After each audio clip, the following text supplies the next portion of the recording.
I do think we need a form of economic policy that promotes and supports innovation.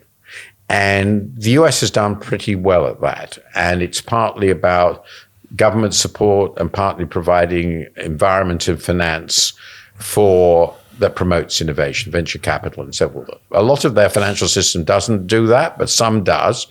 And we should be asking ourselves what they did.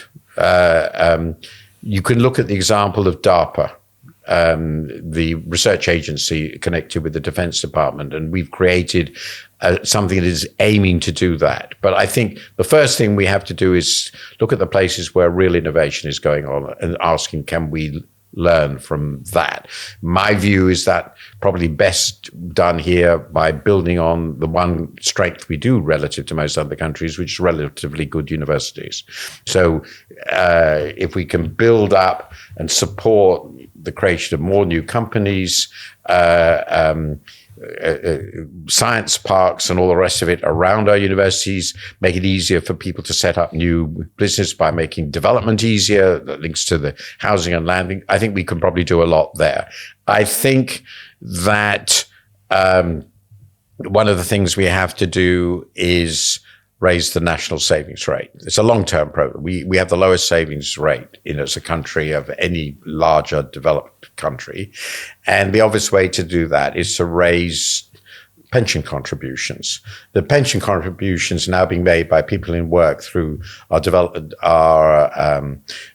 defined contribution system, the new, is far too low to provide decent pensions to people when they retire. I mean, just about half. You need about 15%, and we're doing about 8. Yes. So we need to slowly raise it to 15, maybe a percentage point a year, as a suggestion.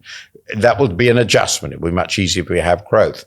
If we have much higher savings, and if these defined contribution schemes are pooled into bigger schemes, you've got really large sources of capital which can be used to build up wealth, both here and abroad, and give people much greater security. The atomization makes this worse. The Dutch do that pretty well. They have a very, very big DC scheme, and effectively, though in a different way, so do the Singaporeans. So that, I think we can learn about building up savings, investing them properly, and giving people greater security at old age while building up the domestic capital pool. We are a huge net debtor. And we're a huge net debtor largely because our domestic savings simply aren't large enough. And that creates a vicious circle because our savings aren't large enough, our investment isn't large enough, we're poorer, our incomes don't rise, and that's a vicious circle. So that's another area we can learn in those areas.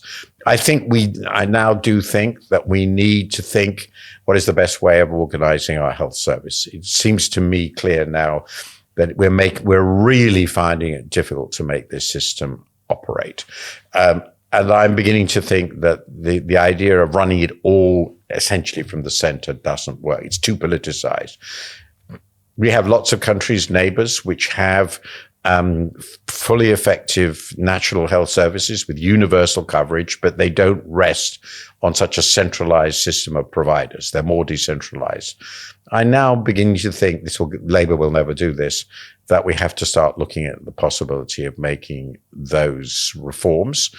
I think social care and the health service need to be fully integrated.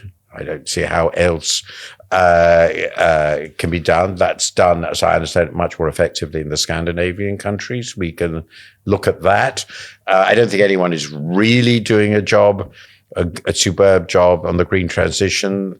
But I do respect the Chinese for the scale of investment they're looking at. So I think if I were in charge of all this, it's not, we would define what are our big challenges: savings, housing, innovation and development.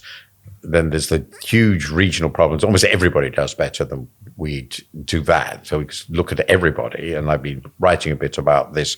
My friend Paul Collier, professor at Oxford, has done some very good work on that. We should be looking at what regional policy works. And once we decide what are the really big priorities, we then go out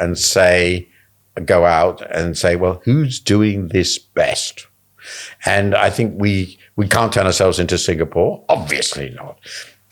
We can't turn ourselves into the United States. We can't turn ourselves into Scandinavia, but we can try and learn from the best examples in each case instead of always focusing on our own experience and the assumption that whatever we've done, we have to live with.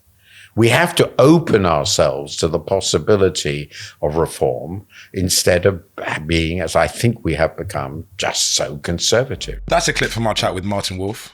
What a talker. If you want to see the man chat, click the link right here.